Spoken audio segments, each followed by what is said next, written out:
दोस्तों हमारे चैनल दर्पण ज्ञान सागर में आप सभी का स्वागत है।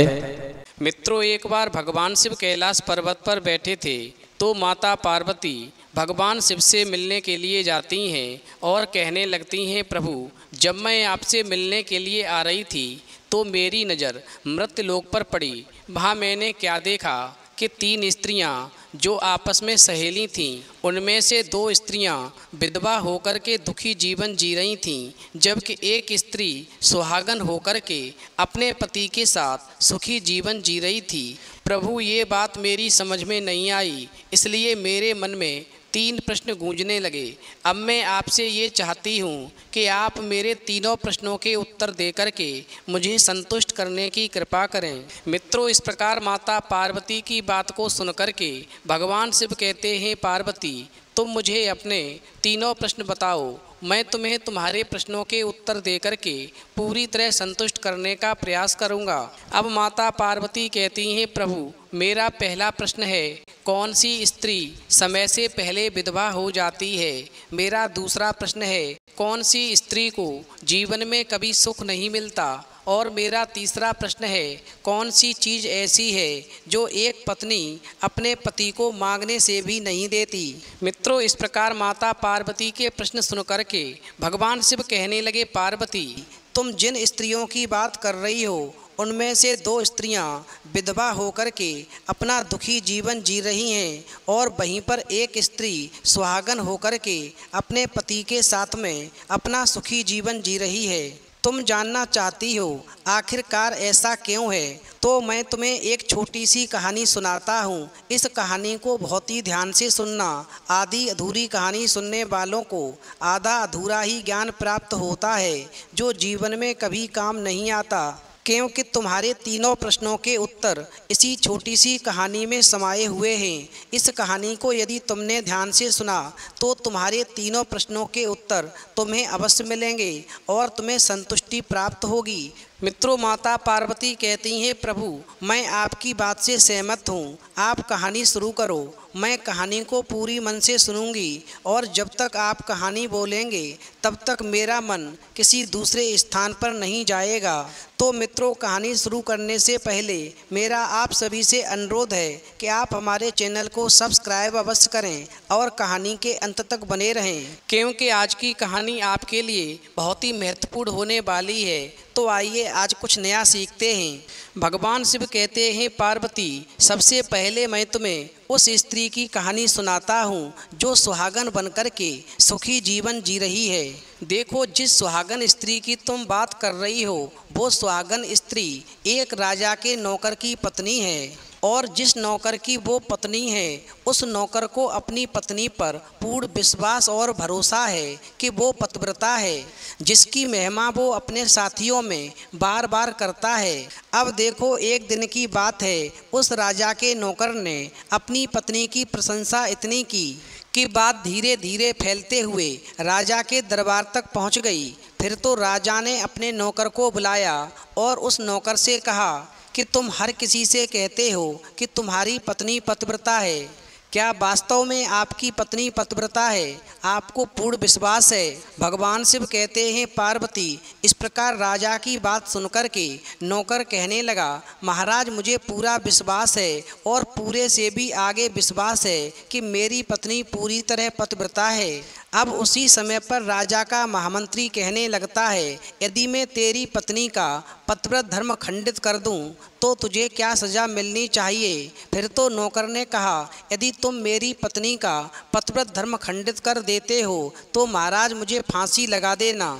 अब उधर वो राजा का नौकर भी मंत्री से कहता है, यदि महाराज ये मेरी पत्नी का पतिव्रत धर्म खंडित नहीं कर पाए तो इनको सज़ा क्या मिलनी चाहिए? तो राजा ने कहा कि मंत्री को भी फांसी की सज़ा दी जाएगी। भगवान शिव कहते हैं, पार्वती इस प्रकार मंत्री ने स्वीकार कर लिया और नौकर से पूछा कि क्या वस्तु लाऊं जिससे तू माने कि मैं तेरी पत्नी का धर्म खंडित करने में सफल हुआ?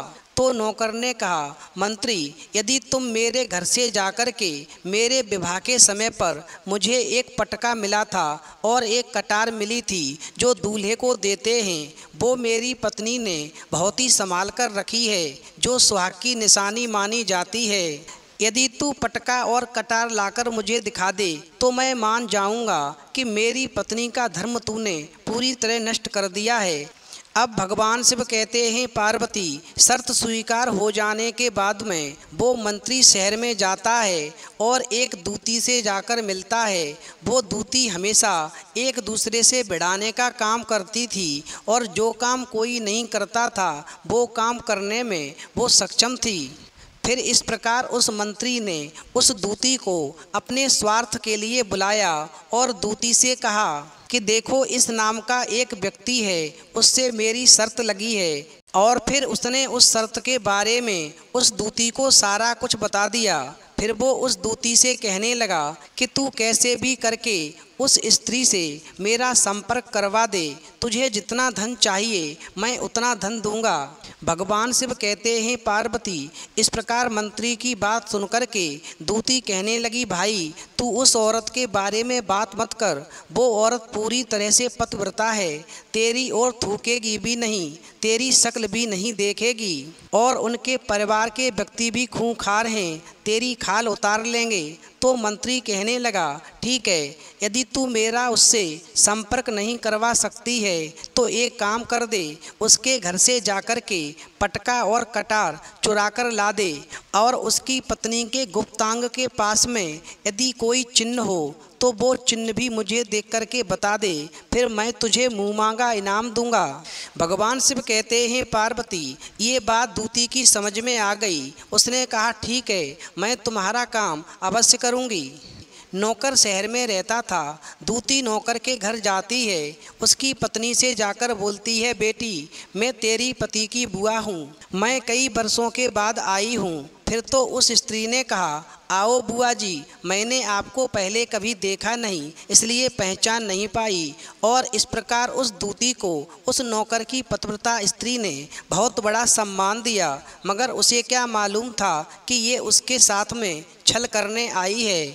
अब भगवान शिव कहते हैं, पार्वती, इस प्रकार वो दूती उस पतिव्रता स्त्री के साथ में 2 दिन तक रुकी। जिस समय वो स्त्री स्नान करने लगी तो दूती उठ कर के उस पतिव्रता स्त्री की कमर मलने लगी। उस पतिव्रता स्त्री ने बहुत मना किया, फिर भी वो दूती नहीं मानी और कहने लगी, मुझे तो बेटी से भी प्यारी लगती हो, तुम मना मत करो, काफ़ी दिनों के बाद में मेरी तुम्हारी मुलाकात पहली बार हुई है।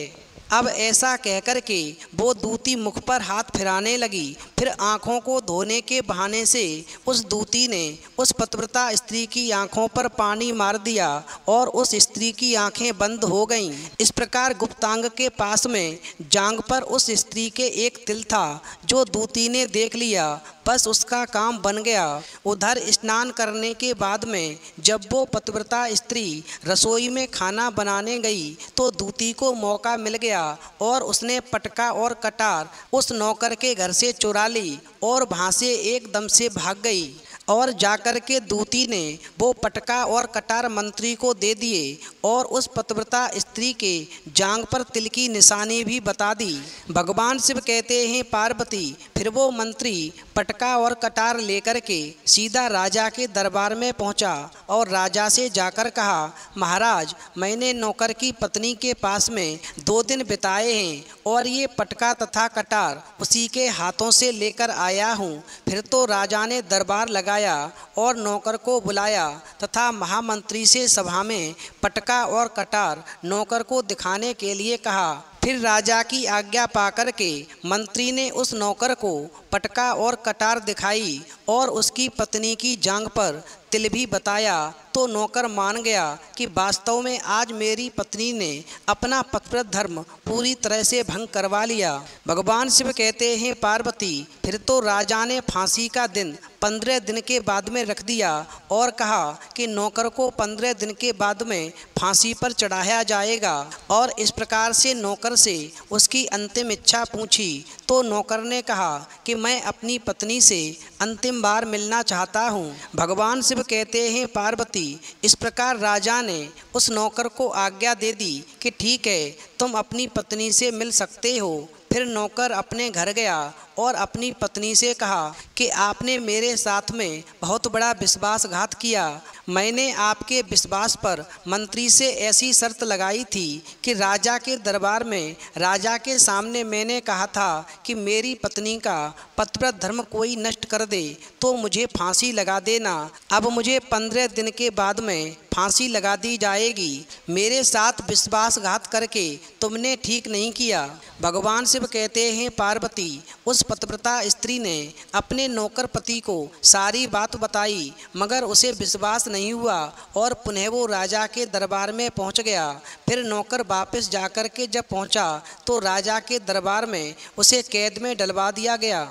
अब उधर नौकर की पतिव्रता धर्म पत्नी ने परमात्मा को याद किया और राजा के दरबार में गई और राजा से नाच दिखाने की आज्ञा मांगी। भगवान शिव कहते हैं, पार्वती, उधर नौकर की पतिव्रता धर्म पत्नी ने परमात्मा को याद किया और अपना भेष बदल करके राजा के दरबार में गई और राजा से नाच दिखाने की आज्ञा मांगने लगी, क्योंकि वो स्त्री बहुत ही सुंदर थी और उधर राजा शौकीन होते हैं। इसलिए राजा ने आज्ञा दे दी कि सभी मंत्री संतरी आदि उपस्थित होकर के इस सुंदरी का नाच करवाने की पूरी व्यवस्था करें।